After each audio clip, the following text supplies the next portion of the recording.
अजीज दोस्तों नमस्कार।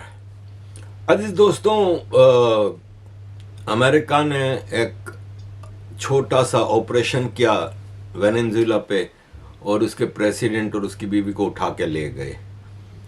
अजीज दोस्तों, पहले तो मैं आपको बता दूं कि इस वक्त पूरे एक जियोपॉलिटिकल सिचुएशन में अमेरिका जो खेल खेल रहा है उसका रीज़न क्या है। देखें, ये है ऑयल रिजर्व। दुनिया की इस वक्त सबसे इम्पोर्टेंट कमोडिटी है जो पूरी दुनिया को रन करती है, क्योंकि जितने भी इलेक्ट्रॉनिक्स हैं, वार वेपन्स हैं, इंडस्ट्रीज हैं, गाड़ियां, शिप, हवाई जहाज, हर चीज़ के लिए ये ज़रूरी है। तो ऑयल रिजर्व्स जो हैं ना, उस पे सबकी नज़र होती है, ख़ास तौर पे अमेरिका की। और यहाँ ऑयल के जो अथॉरिटी है वो 1951 में जब American president Saudi king Abdul Aziz से शिप पे जाके मिलता है और आराम को कंपनी बनाता है, तब से ये चीज़ें अमेरिका ने कंट्रोल करने की कोशिश की। इस वक्त सिचुएशन ये है कि वेनेजुएला के पास 303 बिलियन बैरल का रिजर्व है। सऊदी अरब दूसरे नंबर पे 267, तीसरे नंबर पे ईरान है 209, चौथे नंबर पे इराक है 145, पांचवें नंबर पे इमारात है, पांचवें पे कनाडा है, लेकिन बहरहाल छठे पे इमारात है 113, कुवैत सातवें पे है 102, लीबिया 48। इन कंट्रीज को कंट्रोल करना था। रीजन क्या लेके आना है? डेमोक्रेसी। इराक में डेमोक्रेसी नहीं थी, सद्दाम हुसैन एक डिक्टेटर था। कौन लाया था सद्दाम हुसैन को? भाई साहब, आप ही लाए थे। जब इराक में किंगडम थी तो आपने वहाँ पे रेवोल्यूशन के नाम पे किंग को कत्ल करवाया, सड़कों पे लाश घसीटी गई और सद्दाम हुसैन आए। आपके इशारे पे सद्दाम हुसैन ईरान से 8 साल जंग किया, 1 मिलियन लोगों को मार गिराया। फिर जब सद्दाम हुसैन की अब ज़रूरत नहीं रही तो आपने इराक कुवैत वाला ड्रामा करवा के इराक में डेमोक्रेसी और वेपन्स ऑफ मास डिस्ट्रक्शन के झूठे उस पे जाके अटैक करवाया। लीबिया में सब कुछ अच्छा था, कहीं कोई प्रोटेस्ट नहीं था, पब्लिक खुशहाल थी, हारमोनी थी, पीस था, सब कुछ था। डेमोक्रेसी लानी थी, आप ले आए। अब वेनेजुएला में मैं वेनेजुएला के प्रेसिडेंट मुदोरो का कोई फैन नहीं हूँ, क्योंकि इतना सख्त स्टांस लेके आप कम्युनिज्म के नाम पे एक अच्छे खासे कंट्री का बेड़ा गर्क तो हुआ। ठीक है, उसमें सबसे बड़ा किरदार अमेरिका का था कि मुदोरो आपके इशारे पे नहीं चल रहा था तो आपने एम्बार्गो और ऐसी ऐसी चीज़ें की कि यार वेनेजुएला की इकोनॉमी तबाह हुई। लेकिन उसमें अगर मुदोरो थोड़ा समझदार होता तो ये हालत ना होती। लेकिन बहरहाल आपको डेमोक्रेसी लानी थी, आप गए वेनेजुएला में।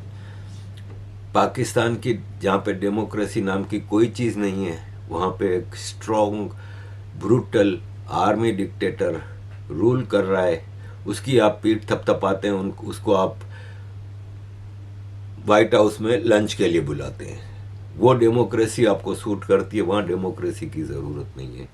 इंडिया में हिंदुत्व एक्सट्रीमिस्ट की डेमोक्रेसी है, लेकिन बांग्लादेश में एक इलेक्टेड गवर्नमेंट गिरा के आपको एक पपिट यूनुस को लाना पड़ता है, वो आपकी सो कॉल्ड डेमोक्रेसी है। सऊदी अरब में डेमोक्रेसी नहीं है, लेकिन आपको सूट करती है क्योंकि सऊदी आपके अंडरस्टैंडिंग में चल रहे हैं। लेकिन ईरान में डेमोक्रेसी नहीं है। ऑल्दो आई विल से कि मैं ईरान की खामेनाई डिक्टेटरशिप का सख्त मुखालिफ हूँ, लेकिन आपको ईरान में डेमोक्रेसी चाहिए। तो अमेरिका का ये जो डेमोक्रेसी का ड्रामा है, इसके पीछे सिंपल सा ये हिसाब किताब है कि आपको ये जो ऑयल रिजर्व हैं वो चाहिए। अब ये जाते हैं वेनेजुएला पे, इतने टाइम से एक हमला होगा, हम ये करेंगे, हम वो करेंगे। वेनेजुएला में चारों तरफ एयरक्राफ्ट कैरियर भेज दिए, सब कुछ कर दिया आपने। ड्रग्स स्मगलिंग के नाम पे कई बोट्स को उनकी मार गिराया। चाइना रशिया इस मामले में सिर्फ ज़बानी जमा खर्च करते रहे। इस वक्त पोजीशन ये है कि अमेरिका जहाँ जो चाहे बदमाशी कर लेता है। चाइना, रशिया, लीबिया के मामले में, इराक के मामले में, सीरिया के मामले में बस ज़बानी जमा खर्च करते रहे, और अमेरिका ने वेनेजुएला में अपना टारगेट पूरा कर लिया। वेनेजुएला की जो ओपोजिशन लीडर है मारिया कोरिना माचादो, इसको last year Nobel Peace Prize दिया गया। कोई पूछे कि नोबेल पीस प्राइज दिया जाता है किसी ने पीस के लिए कोई बहुत बड़ा काम किया हो। जिस तरह मलाला यूसुफजई को दिया गया, जिस तरह यूनुस को दिया गया, इस तरह आपने किसी ने नाम तक नहीं सुना था, लेकिन आपको एक लीडर चाहिए था उधर, आपको एक हीरो बनाना था उधर आगे वेनेजुएला में गवर्नमेंट चेंज करके, तो आपको उसको दुनिया के सामने इंट्रोड्यूस तो करना था ना। तो आपने इसको नोबेल पीस प्राइज दिया। अब ये कहती है कि सऊदी अरब को भूल जाएं, क्योंकि हमारे पास सऊदी अरब से ज़्यादा पेट्रोल है, हमारे पास अनलिमिटेड पोटेंशियल है। हम पूरी पेट्रोल इंडस्ट्री और मिनरल्स इंडस्ट्री को प्राइवेटाइज करेंगे ताकि अमेरिका की कंपनियां प्रॉफिट हासिल करें। जिस तरह इराक पे जब इन्होंने 2003 में हमला किया, तो उस वक्त ये ऐलान किया गया कि हम सबके साथ मिल के हमला करेंगे। यूरोपियन यूनियन डिवाइडेड था, क्योंकि उस वक्त यूके भी यूरोपियन यूनियन का मेंबर था। यूरोपियन यूनियन ने कहा कि हम तो डिवाइडेड हैं। फ्रांस और जर्मनी ने मना कर दिया कि we will not be the partner. UK के टोनी ब्लेयर ने कहा वेपन्स ऑफ मास डिस्ट्रक्शन से हमें जाना है। इराक में गए, सद्दाम हुसैन को मार गिराया। सब कुछ होने के बाद कहते हैं कि अपोलॉजीज, इसलिए कि वेपन्स ऑफ मास डिस्ट्रक्शन नहीं थे। अपोलॉजी से काम चलता है। इंटरनेशनल क्रिमिनल कोर्ट है, इंटरनेशनल कोर्ट ऑफ जस्टिस है, यूनाइटेड नेशंस है। कहाँ गए सब सिस्टम्स, कहाँ गए सब मॉरल एंड एथिकल वैल्यूज? किसी ने कुछ नहीं पूछा, कबूल कर लिया कि हाँ ठीक है। एक बात आप सिलसिलेवार देखिए, 70s से जब कोल्ड वार पीक पे थी, तो अमेरिका को कहीं भी कोई साजिशी तरीके से चीजें करनी होती थी तो डेमोक्रेटिक प्रेसिडेंट होता था। जब जंग के जरिए चीजें करनी होती थी तो रिपब्लिकन प्रेसिडेंट होता है। जिमी कार्टर से शुरू करें। जिमी कार्टर के ज़माने में ईरान, अफगानिस्तान, दो बड़ी तब्दीलियां आई। डेमोक्रेट प्रेसिडेंट था। फिर जब आपको ईरान इराक वॉर करानी थी तो ईरान के पास, शाह ईरान के ज़माने में सारे हथियार अमेरिकन थे। सद्दाम हुसैन को रोनाल्ड रेगन, रिपब्लिकन प्रेसिडेंट, ने हथियारों की भरमार की। 8 साल तक वो जंग खींचता रहा रोनाल्ड रेगन। दूसरी तरफ अफगानिस्तान में पाकिस्तान के ज़रिए सोवियत इन्वेजन के खिलाफ अमेरिका का हथियार भरमार बिके। ये दो बड़ी जंगें रोनाल्ड रेगन के ज़माने चलती रहीं। फिर रोनाल्ड रेगन का वाइस प्रेसिडेंट जॉर्ज बुश आता है, रिपब्लिकन अगेन, और आपने कुवैत का कांड कराया। फिर आपके पास इराक पे हमला करने का जवाब आया। फिर एक कंपैरेटिवली पीसफुल प्रोसेस आता है 8 साल का, बिल क्लिंटन का, डेमोक्रेट प्रेसिडेंट। उसमें साजिशें होती रहीं, जैसे अफगानिस्तान में सिविल वार को फिर तालिबान, अमेरिकन CIA और पाकिस्तान ISI की मदद से इंट्रोड्यूस कराई जाती है। तालिबान को टेक ओवर कराया जाता है। 96 में गवर्नमेंट अफगानिस्तान की दे दी जाती है तालिबान को। वहाँ पे अलकायदा को पनपने दिया जाता है। USR कोल करके एक शिप था, एयरक्राफ्ट कैरियर, उस पे एक अलकायदा की कश्ती जाती है। क्लिंटन का ज़माना भी बगैर जंग के पीसफुली एक तरह से चलता रहा, लेकिन साजिशें चलती रहीं। फिर इनको दुनिया में एक बहुत बड़ी तब्दीली लानी थी, तो 2000 में जॉर्ज बुश को लाई, रिपब्लिकन प्रेसिडेंट। सबसे ख़तरनाक जंगें चली, और वो अफ़गानिस्तान, फिर इराक, सिलसिला चलता रहा। उस सिलसिले को कंटिन्यू किया डेमोक्रेट प्रेसिडेंट ओबामा ने। ये वाहिद प्रेसिडेंट था डेमोक्रेट पार्टी का जिसके ज़माने में जंगें पीक पे गईं। इसने लीबिया, सीरिया, नए नए फ्रंट खोले, सोमालिया, और इसके बाद फिर अब डोनाल्ड ट्रंप आया 2016 में। लीबिया सीरिया का मामला चलता रहा, सब कुछ हुआ। फिर एक कंपैरेटिवली बाइडेन का 4 साल का पीरियड है जिसमें साजिशें चलती रहीं, और आखिर अब Donald Trump Nobel Peace Prize के लिए हाथ पांव जोड़ता रहा। उसके ज़माने में अभी इसको 1 साल हुआ है और इसने 1 साल में कितने फ्रंट खोले। इंडिया पाकिस्तान जंग, रशिया यूक्रेन वार, ईरान पे हमला, गजा का मसला, वेनेजुएला पे अब हमला, ईरान पे अब तैयारी है। ये अमेरिका की इंटरनेशनल पॉलिटिक्स है। मुदोरो तो बेचारा गया, गिरफ्तार करके ले जाते हैं एक आदमी को जो कि जैसा भी है, प्रेसिडेंट है, एक सॉवरन स्टेट में आपकी आर्मी घुसती है। आप किस मुंह से कहते हैं कि रशिया ने यूक्रेन पे हमला किया, वो गलत है। ये वेनेजुएला का मामला चाइना और रशिया की सरेंडर है।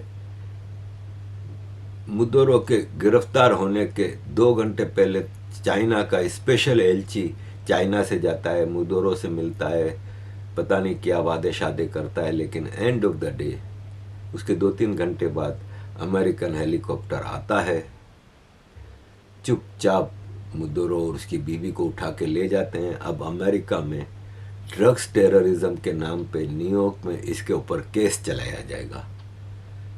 दुनिया जानती है कि साउथ अमेरिका में ड्रग्स का सबसे बड़ा गढ़ कोलंबिया है, सबको पता है। अगर ड्रग्स के जो डॉन होते हैं उनकी वॉर होती है, जो गैंग वॉर, वो दुनिया में 2 जगह मशहूर है, एक इटाली के सिसिली में और एक कोलंबिया में। लेकिन नहीं, आपको कोलंबिया की डेमोक्रेसी से मसला नहीं है। मेक्सिको में डेमोक्रेसी स्ट्रॉन्ग है। मेक्सिको से भी सबसे बड़ा रास्ता अमेरिका का तो मेक्सिको से बनता है। लेकिन आपने वेनेजुएला में जाना था इसलिए कि कोलंबिया मेक्सिको के पास पेट्रोल नहीं है भाई। खैर, अब आ रहा है ईरान।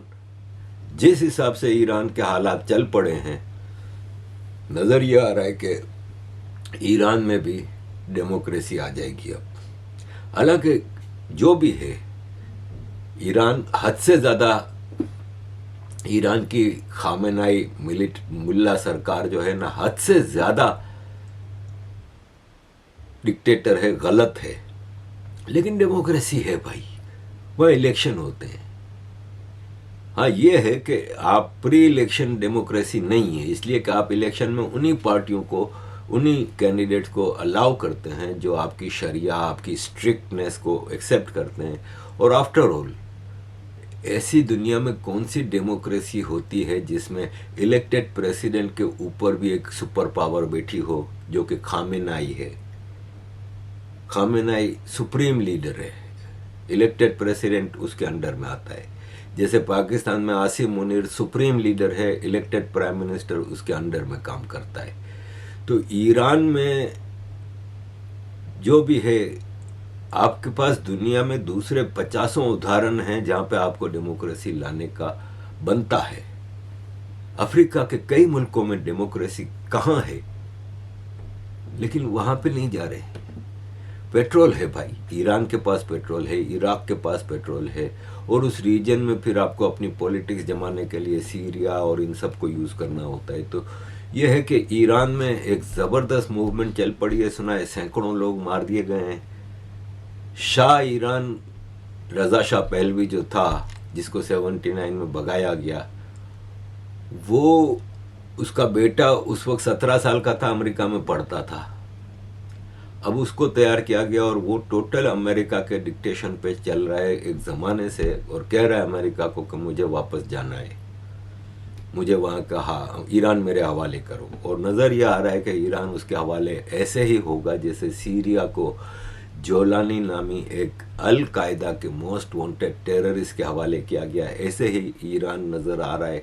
देखें, ईरान के रिवॉल्यूशन भी हमने देखना होगा कि खुमैनी जिनीवा और पेरिस में रहता था, एक ओपोजिशन लीडर के नाम पे। ईरान में शाह ईरान की हुकूमत थी, and Iran was the most developed country in the region. Infrastructural development, फिर अमेरिका के हथियार उधर थे, मिलिट्री भरमार थी, सब कुछ था। वहां पे इस्लामाइजेशन की मूवमेंट किसने चलाई? खुमैनी ने। खुमैनी कहाँ बैठा था? जिनीवा और पेरिस में, यूरोप में। यूरोप और अमेरिका का कितना स्ट्रॉन्ग अलायंस था 70s में, जब कोल्ड वॉर चल रही थी, नेटो थी। तो ऑफ कोर्स अमेरिका की पॉलिसी थी कि ईरान में रेजिम चेंज लानी है। उस रीजन में ईरान और अफगानिस्तान 79 में इंसर्जेंसी होती है। इससे पहले उस रीजन में कहाँ कोई मसले थे? बाकायदा एक प्लानिंग के तहत उस रीजन को तबाह किया गया। ये लोग लाते हैं खुमैनी को। शाह ईरान, जो कि इनका सबसे बड़ा पिट्ठू था इस रीजन में, वो दर बदर हुआ और गुमनामी की मौत जिला वतनी में मरा गया। तो आज ईरान में जो पिछले 40-45 साल से इस्लामिस्टों की हुकूमत है, उसके पीछे वेस्ट की ही साजिश है। ऐसे ही जैसे आप सद्दाम हुसैन को लाए और ईरान तबाही के रास्ते पे चल पड़ा। आज ईरान में एक रियाल, ईरान का एक, अमेरिका का $1 लाखों ईरानी रियाल का हो गया है। वहां पे भूखमरो हो रही है और नतीजा ये है कि पब्लिक सड़कों पे, हजारों लोग, लाखों लोग सड़कों पे निकल आए हैं। और ईरान में अब तब्दीली नज़र तो आ रही है कि एक बहुत बड़ी तब्दीली आएगी। और इस रीजन में अगर आप देखें तो फिर आपको और कई मामलात नज़र आएंगे। अभी करंट सिनारियो में देखें आप, इस रीजन के 4 बड़े कंट्री जो है ना, उनका हाल आपके सामने रखूं। यमन 3 हिस्सों में डिवाइडेड है। एक हिस्से पे गवर्नमेंट है जिसको यूएन और पूरी दुनिया रिकॉग्नाइज करती है, 2 हिस्सों पे बाकियों का कब्जा है अलग अलग। सूडान सिविल वार है, एक हिस्से पे गवर्नमेंट कंट्रोल करती है जिसको यूएन और दुनिया रिकॉग्नाइज करती है, एक हिस्से पे बागियों का कंट्रोल है। सोमालिया 3 हिस्सों में डिवाइडेड है। मोगादिशो कैपिटल वाले एरिया को यूएन और दुनिया रिकॉग्नाइज करती है, बाकी 2 बाकी। लीबिया कैपिटल ट्रिपोली वाले इलाके को जो कंट्रोल करता है उसको दुनिया और यूएन रिकॉग्नाइज करती है। बेंगाजी वाले इलाके को बाकी सपोर्ट करते हैं। ऐसे में जो यूएन सपोर्टेड गवर्नमेंट्स हैं इन 4 कंट्रीज में, उनको सऊदी अरब सपोर्ट करता है। और जो बागियों के इलाके हैं यमन, सोमालिया, सूडान और लीबिया में, उनको इमारात सपोर्ट करता है। दोनों तेल की दौलत से माला माल मिडल ईस्टर्न कंट्रीज हैं। दोनों मतलब एक हद से ज़्यादा चीज़ें समझ से बाहर हो रही हैं कि ऐसा क्या क्लैश ऑफ इंटरेस्ट है कि जीसीसी की कंट्रीज़ की एक पॉलिसी होती थी, टेररिज्म पे, अल जजीरा का मिसयूज़ करने पे, कतर के खिलाफ तो आप लोग हुए तो समझ में आता है। यहाँ पे ऐसा क्या मसला हुआ है कि इमारात और सऊदी अरब एक दूसरे के पीछे खड़े हुए हैं। इवन इस वक्त सीरिया का हाल आप ये देखें कि सीरिया में 4-5 कंट्रीज बनाने की बात हो रही है। स्टेट ऑफ अलेप्पो यानी हलब जो सिटी है, उसमें state of हलब, state of Damascus जहाँ पे कैपिटल है दमस्कस, जबले दुरूज जहाँ पे क्रिश्चियन मेजॉरिटी हैं, ग्रेटर लेबनान जो कि ऑफ कोर्स लेबनान है, उसमें थोड़ा हिस्से सीरिया के डाल दिए, अलावाइट स्टेट, अलवी सरकार। ये सीरिया के डिविजन्स की बात हो रही है।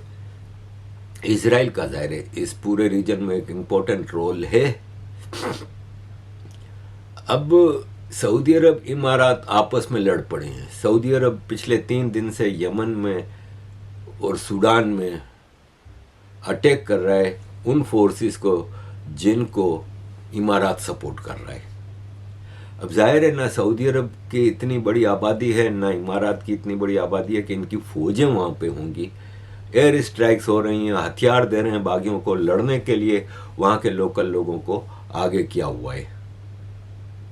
तो अजीज दोस्तों, पूरा रीजन एक जंग की तबाही पे है। इसमें एक खिलाड़ी पाकिस्तान है जो कि एक ऐसे घिनौने रोल को पूरा कर रहा है।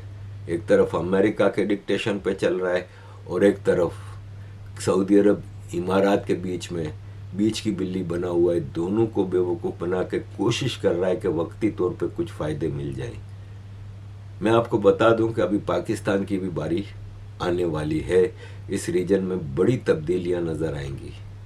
सोमालीलैंड को इजराइल ने रिकग्नाइज कर लिया है और दुनिया के शायद 18 कंट्री हैं जो सोमालीलैंड के पासपोर्ट को वीज़ा के लिए एक्सेप्ट कर रहे हैं। जब आप ऑनलाइन वीज़ा अप्लाई करते हैं तो आपको कंट्री ऑफ नेशनलिटी लिखना होता है ना, उसमें इजराइल और इमारात और कई कंट्रीज़ ने, जब आप बॉक्स खोलेंगे तो उसमें Somaliland as an another country लिखा हुआ है। सोमालिया है और एक सोमालीलैंड है और उस सोमालीलैंड का अपना पासपोर्ट है। वैसे ही आपको बताया 91 से वहाँ पे हर साल हर बार इलेक्शन होते हैं, एक इलेक्टेड गवर्नमेंट आती है, उनकी अपनी आर्मी है, उनकी अपनी करेंसी है, उनका अपना पासपोर्ट है, अपना सब कुछ है, ऑलमोस्ट इंडिपेंडेंट कंट्री की हैसियत से। तो अब डोनाल्ड ट्रंप से पूछा गया तो उसने कहा कि लेट्स सी, अभी हमने फैसला नहीं किया, लेकिन हमें तो पता है ना कि क्या फैसला होना है। अजीज दोस्तों, thank you very much for all your support. Kindly keep supporting. Thank you very much. It's very nice. We're looking into that right now. Good question, actually, and another complex one, as you know, but we're working on that right now. Somaliland. Thank you so much. I wanted to ask you. As the night began, the helicopters took off with the extraction force, which included law enforcement officers, and began their flight into Venezuela at 100 feet above the water. As they approached Venezuelan shores, the United States began layering different effects provided by Spacecom, Cybercom, and other members of the interagency to create a pathway. Overhead, those forces were protected by aircraft from the United States Marines, the United States Navy, the United States Air Force, and the Air National Guard. The force included F-22s, F-35s, F-18s, EA-18s, E-2s, B-1 bombers, and other support aircraft, as well as numerous remotely piloted drones. As the force began to approach Caracas, the Joint Air Component began dismantling and disabling the air defense systems in Venezuela, employing weapons to ensure the safe passage of the helicopters into the target area. The goal of our air component was, and always will be, to protect the helicopters and the ground force and get them to the target and get them home. As the force crossed the last point of high terrain where they'd been hiding in the clutter, we assessed that we had maintained totally the element of surprise. As the helicopter force ingressed towards the objective at low level, we arrived at Maduro's compound at 1:01 a.m. Eastern Standard Time, or 2:01 a.m. Caracas local time, and the apprehension force descended into Maduro's compound and moved with speed, precision, and discipline towards their objective, and isolated the area to ensure the safety and security of the ground force while apprehending the indicted persons. On arrival into the target area, the helicopters came under fire, and they replied with that fire with overwhelming force in self-defense. One of our aircraft was hit but remained flyable, and as the President said earlier today, all of our aircraft came home, and that aircraft remained flyable during the rest of the mission. As the operation unfolded at the compound, our air and ground intelligence teams provided real-time updates to the ground force, ensuring those forces could safely navigate the complex environment without unnecessary risk. The force remained protected by overhead tactical aviation. Maduro and his wife, both indicted, gave up and were taken into custody by the Department of Justice, assisted by our incredible U.S. military with professionalism and precision, with no loss of U.S. life. After securing the indicted persons, the force began to prep for departure. Helicopters were called in to exfiltrate the extraction force, while fighter aircraft and remotely piloted aircraft provided overhead coverage and suppressive fire. There were multiple self-defense engagements as the force began to withdraw out of Venezuela. The force successfully exfiltrated and returned to their afloat launch bases, and the force was over the water at 3:29 a.m. Eastern Standard Time with indicted persons on board, and both Maduro and his wife were embarked aboard the USS Uejima. In closing,